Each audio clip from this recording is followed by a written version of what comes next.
Central Mindanao University, College of Veterinary Medicine, nanguna sa October 2025 Veterinarian's Licensure Examination. CMU Karate Team nagniningning sa MAS 2025, 4 gold, 8 silver, 4 bronze. CMU Professor Dr. Bukayo, finalist sa Philippine Innovation Awards 2025. CMU delegates nagniningning sa MAS 2025 para sa mga detalye.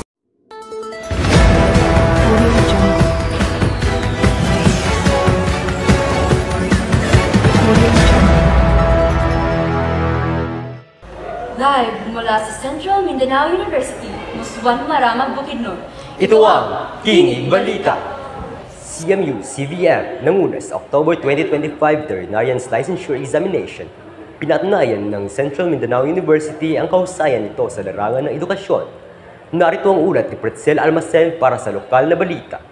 Patuloy na nagpamalas ng kahusayan ang College of Veterinary Medicine ng Central Mindanao University matapos kilalanin bilang top 1 performing school sa October 2025 Veterinarian's Licensure Examination. Ayon sa PRC, nakapagtala ang CMU CVM ng 90.68% passing rate kung saan 107 sa 180 na kumuha ng pagsusulit ay pumasa.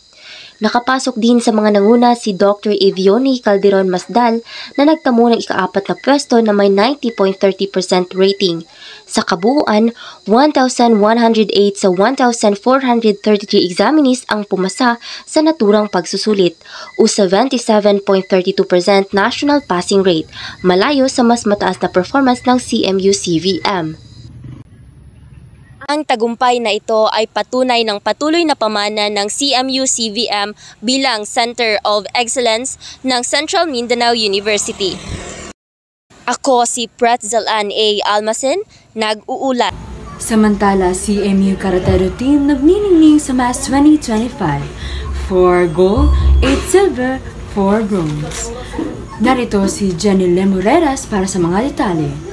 Magandang araw CMU1s, malaking pagbati sa CMU Karate Do Team sa Mass Competition Sports na ginanap ng ika-31 ng Oktubre 2025 sa Oroqueta City. Nakamit ng kupunan ng 4 gold, 8 silver at 4 na bronze medals. Kabilang sa mga nagningning sa kompetisyon, sina Blessel Faith Caluyo, Silver Novice Individual Kata Women at Mark Colin Amante, Gold Team Kata Advanced Men. Tunay na ipinimalas ng CMU Karate Do Team na ang disiplina ay sandata ng kampyon at ang puso ay lakas ng alamat. Ako si Generos Lemureras, nagbabalita. Susunod, CMU Professor Dr. Bukayo, finalist sa Philippine Innovation Awards 2025. CMU delegates nagniningning sa MAS 2025 para sa detalye at yan ay tututukan sa pagbabalik ng tinig paalala.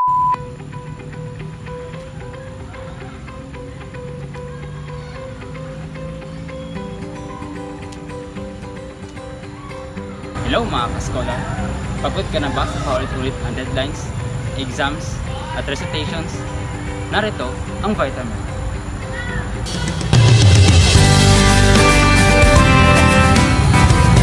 Kaya kapag pagod ka na, huwag basta kang pahinga lang, bumawi ng lakas sa vitamin.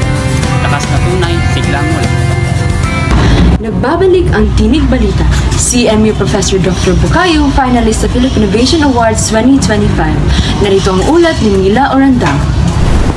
Isang guro mula sa Central Mindanao University ang kinilala sa pambansang antas dahil sa kanyang makabagong imbensyon sa pagtuturo ng agham. Si Dr. Cecilia O. Bukayong ay napili bilang finalist sa 2025 Presidential Philippine Innovation Awards. Binuo niya ang 3D instructional apparatus for vector operations na tumutulong sa mga estudyante na mas madaling maunawaan ang mga konsepto sa agham at matematika. Ipinagmamalaki ng CMU ang kanyang tagumpay bilang simbolo ng talinong Pilipino sa agham at edukasyon. Ako si Normila Orandang para sa Ulat Agham.